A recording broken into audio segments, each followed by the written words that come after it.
Biden impose, et n'impose pas, de sanctions.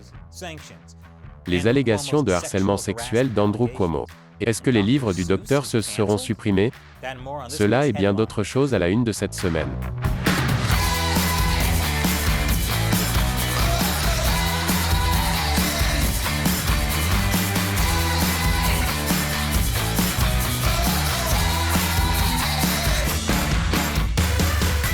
Bienvenue à l'émission Amérique dévoilée, je suis Chris Chappell.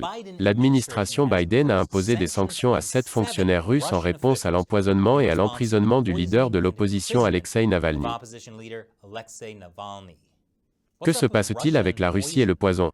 Pourquoi certains pays semblent-ils toujours utiliser exactement la même méthode de meurtre? Les Russes tuent leurs ennemis avec du poison. Les Américains tuent leurs ennemis avec des drones. Et les Canadiens tuent leurs ennemis avec gentillesse. Plus des patins de hockey attachés à un élan. Juste quand ils laissent tomber leur garde. Ne jamais faire confiance au Canada. Mais revenons au pays totalement digne de confiance, la Russie. Un fonctionnaire de l'administration Biden a déclaré: il est clair que les fonctionnaires russes ont ciblé M. Navalny pour son activisme et ses efforts pour révéler des vérités gênantes sur la corruption des fonctionnaires russes et pour donner une voix aux griefs légitimes des citoyens russes à l'égard de leur gouvernement et de ses politiques.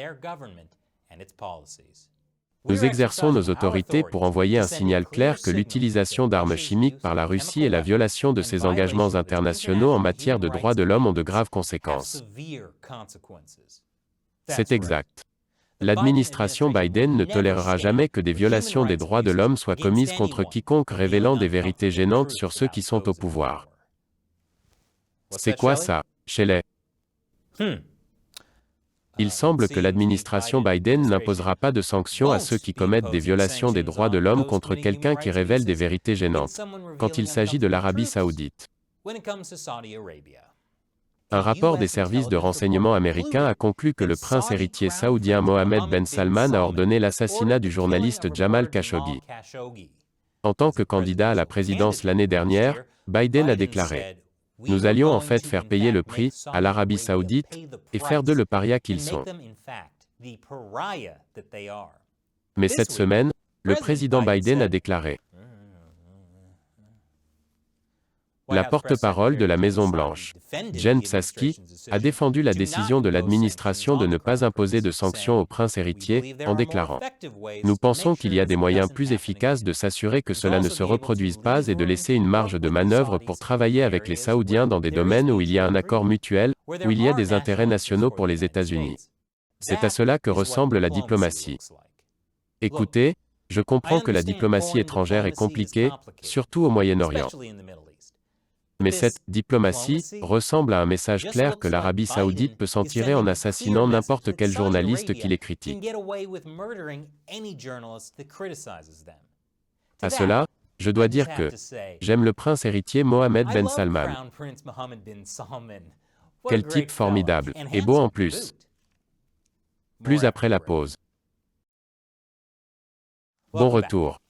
La semaine dernière, c'était la CPAC, la Conférence d'action politique des conservateurs. Et dans un discours à la CPAC, Donald Trump a laissé entendre qu'il pourrait se représenter en 2024. Je me tiens devant vous aujourd'hui pour déclarer que l'incroyable voyage que nous avons commencé ensemble, nous avons traversé un voyage comme personne d'autre. Il n'y a jamais eu de voyage comme celui-ci. Il n'y a jamais eu de voyage aussi réussi. Nous l'avons commencé ensemble il y a 4 ans et il est loin d'être terminé.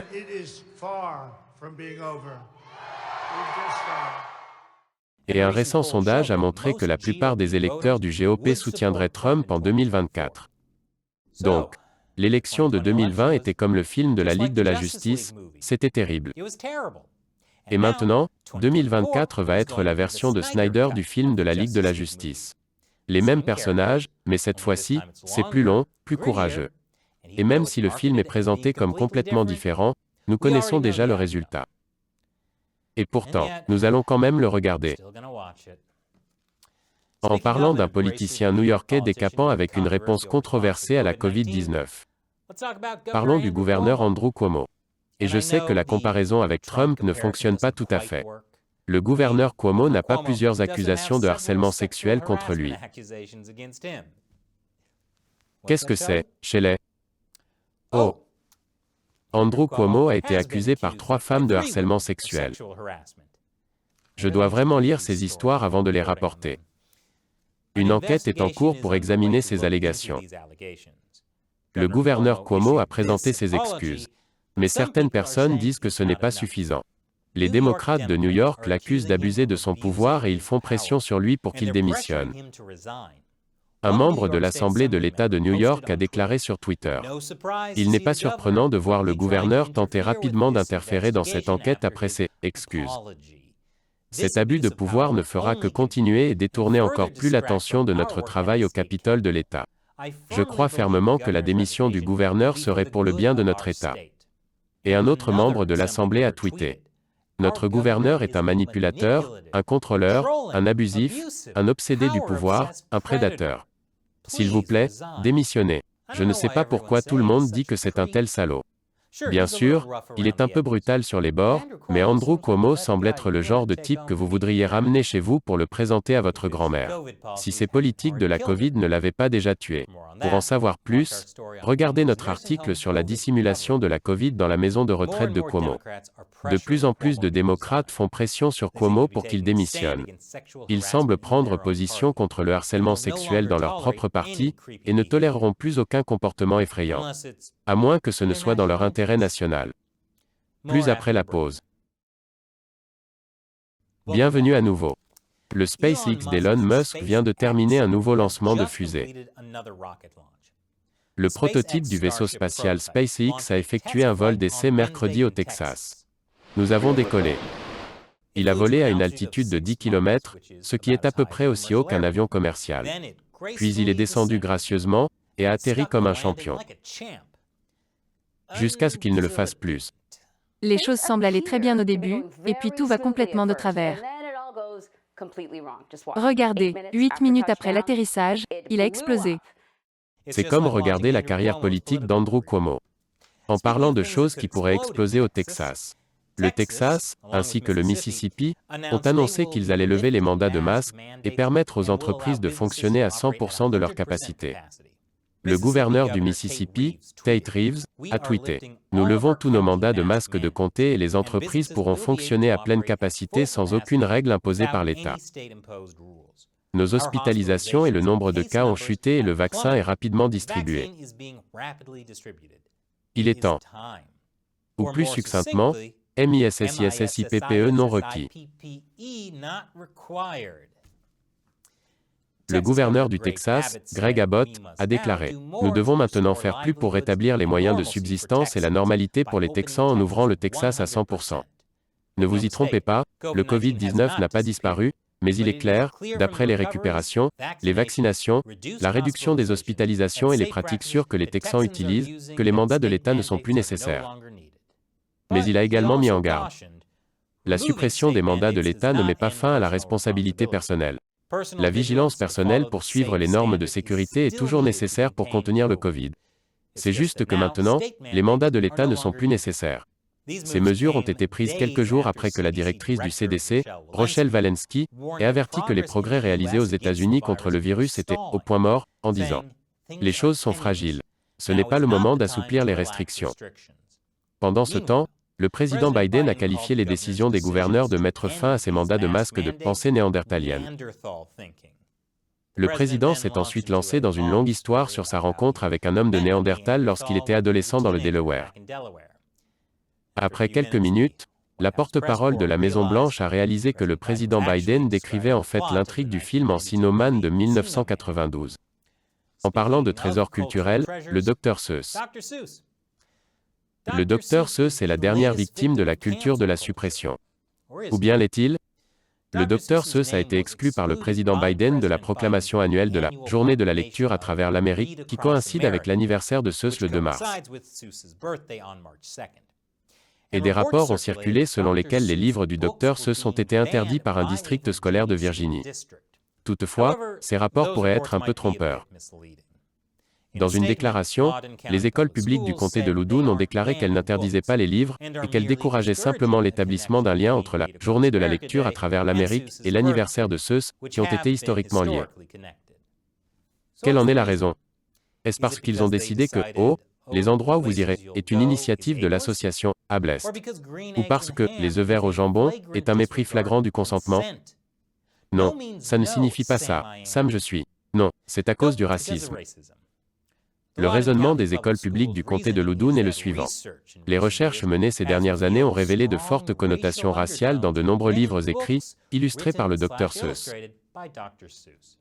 Il est difficile de le nier en regardant des images comme celle-ci, et celle-là, qui dépeignent les minorités comme des caricatures stéréotypées. Et le débat sur le thème que le Dr. Seuss est raciste fait rage depuis des années. Certains ont affirmé que l'apparence du chat au chapeau reflète le visage noir. Si cette allégation est vraie, alors c'est sans doute la deuxième représentation la plus bouleversante de ce personnage. Malgré cela, les écoles publiques du comté de Loudoun ont insisté pour que le Dr. Seuss soit toujours disponible dans les bibliothèques et les salles de classe de ces écoles.